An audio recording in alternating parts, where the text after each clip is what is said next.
This is the legend of Mario, the world's most famous Italian-American plumber.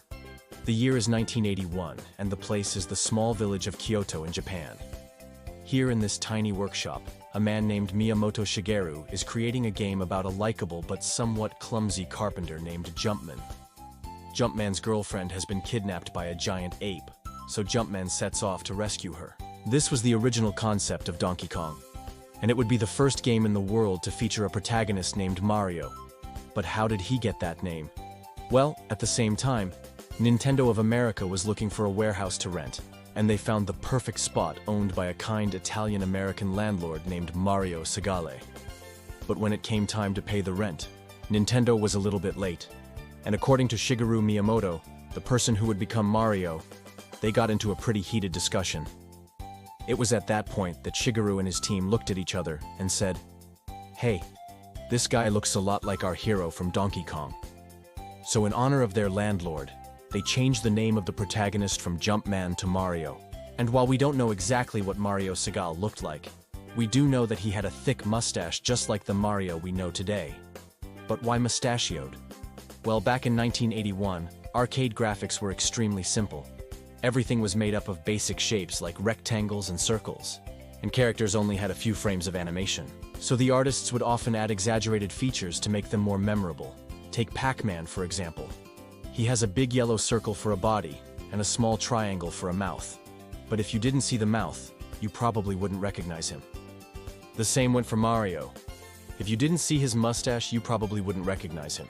As for the hat, well, animating hair was a bit too complicated, so they hid it under a simple red cap. In 1985, Nintendo released Super Mario Bros. For the NES. It followed the basic formula of the original Donkey Kong game, but with some key differences. Instead of rescuing a generic girlfriend, Mario now rescues Princess Peach from the evil King Koopa, aka Bowser. And instead of simply climbing a construction site, Mario now explores the vast and colorful Mushroom Kingdom.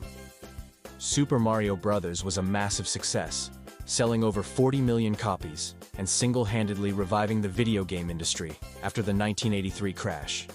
From there, Mario became Nintendo's official mascot, appearing in hundreds of video games and merchandise. But how has he evolved over time? Well, after the release of Super Mario Bros. In 1996, Nintendo released Super Mario 64, which shifted the series from 2D to 3D. This allowed players to freely explore the 3D environments of the Mushroom Kingdom. Then in 2017, Nintendo released Super Mario Odyssey, which allowed players to travel to different dimensions and use Cappy, a sentient hat, to capture enemy creatures and use their abilities. But regardless of the setting or the gameplay, there are some things that have remained constant throughout the decades. Mario always wears his iconic red hat and blue overalls. He's always willing to help anyone in need. And he always has a mushroom in his pocket, a magical item that restores his health and gives him special abilities. Mushrooms play an important role in many of the games and are perhaps an ode to the humble beginnings of the character in 1981. Today, Mario is the best-selling video game franchise of all time. He's appeared in over 200 games, movies, TV shows, comic books, and even a Broadway musical. And his influence can be seen in countless other characters, from Sonic the Hedgehog to Wreck-It Ralph. And it all started with a simple arcade game, about a heroic carpenter who just happened to look a lot like a Japanese game developer's landlord. So next time you see a plumber wearing a red hat, make sure to say hi, you never know.